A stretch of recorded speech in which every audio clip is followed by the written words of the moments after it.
Yeah, I guess Luke or Anthony, either one of you guys can take this, but you guys are now 1-5 in quad one games. Been a lot of struggles against quality opponents.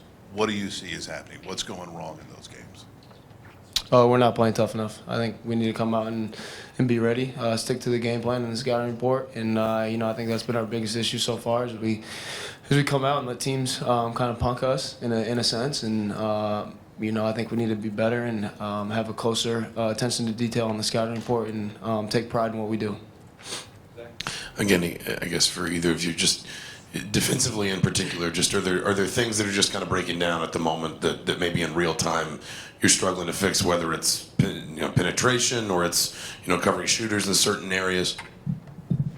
To be honest, there's a lot of defensive schemes that we could run, and it really doesn't matter what we do if we're not going to do it hard with effort and toughness. And I think that's what it comes down to. Obviously, they have some really talented players on their team. They're a good team, but we know that we're talented and we're a good team as well. We just aren't matching anybody's toughness or togetherness or effort right now, and I think that's the problem.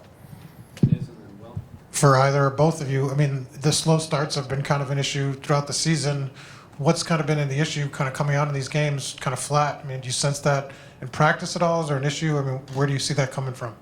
It shouldn't be. Offensive starts shouldn't really determine how we play the game. I think it all comes down to defense.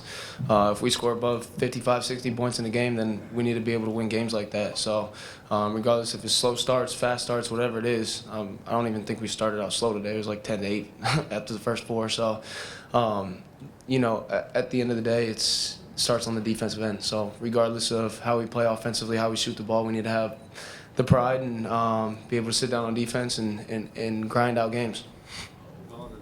Anthony, back-to-back 25-plus point losses. It hasn't happened since 2008. What do you guys do as players in the locker room to kind of just carry on like normal and with a winning mentality?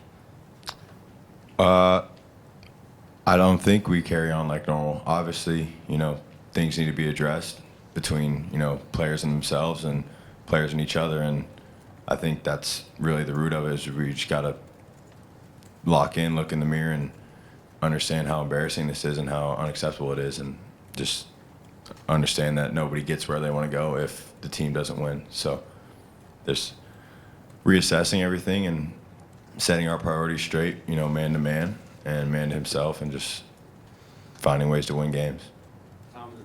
Hey, Luke, can you kind of explain what happened there at the end and how frustrating all of that was just for it playing out the way it did? Yeah, I think it got blown way out of proportion. I went and talked to the Illinois staff after and said I had no bad intentions. It was simply a box out. I got called for one in the first half, which was awful as well. I mean, that's what we're taught to do, go hit your man and turn and box out. So that's what I was taught to do, and that's what I did. I don't think Balo reacted in the right way. He stood up for me. Miles stood up for me, which I really appreciate. That's what a team looks like. But, it was a little too much. I think Balo should have controlled his emotions a little bit. It makes us look bad as a program, and that's not the kids that we have in the locker room. Anybody that knows Balo knows he's a great kid. We were all upset that we were losing the game by a margin that we obviously didn't expect or want to lose the game by. And at the end of the day, Coach went and shook Coach Brad's hand. I went and shook Brad's hand, and basketball's basketball. So, Balo's a great kid. He was sticking up for his teammate, and that's just not how we need to represent the Indiana program. And we'll continue to try and represent it the right way in the future. Anthony, tomorrow is a new day, I guess. But from the standpoint of a veteran like yourself, where does it start in terms of the approach of turning this in the direction you want it to go? What's kind of your approach to that? That's tough.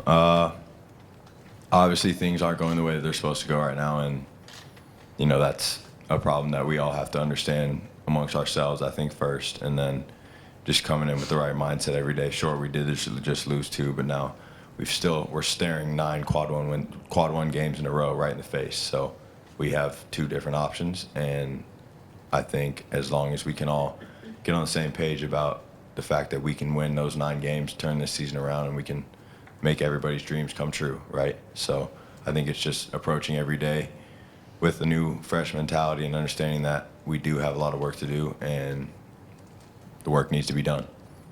Jim and then Seth. Either one of you, but Anthony, since you've been here the longest, you've already acknowledged what you guys probably need to do as a team and whatnot, but my question is, how, this late in the season, does a team not come out prepared to play, not come ready to give everything, not come ready to do all the things you guys have spoken about?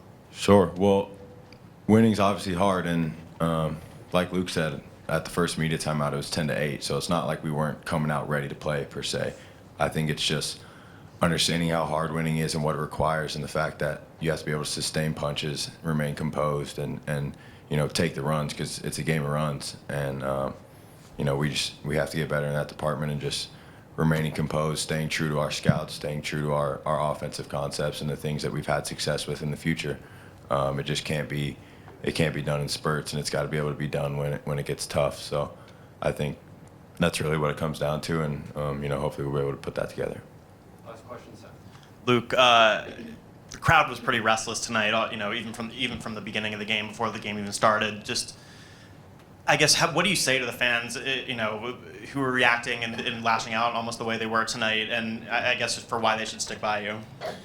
Yeah, I understand it. We got embarrassed. We have to wear this jersey with more pride. As Indiana basketball players, this program is too historical and too great to be represented like that. But to all those fans that were booing and are so negative on social media, just don't switch sides when we get this thing turned around. We all got the confidence in our teammates, got the confidence in our coaches. So just stay on that side when we start being successful again.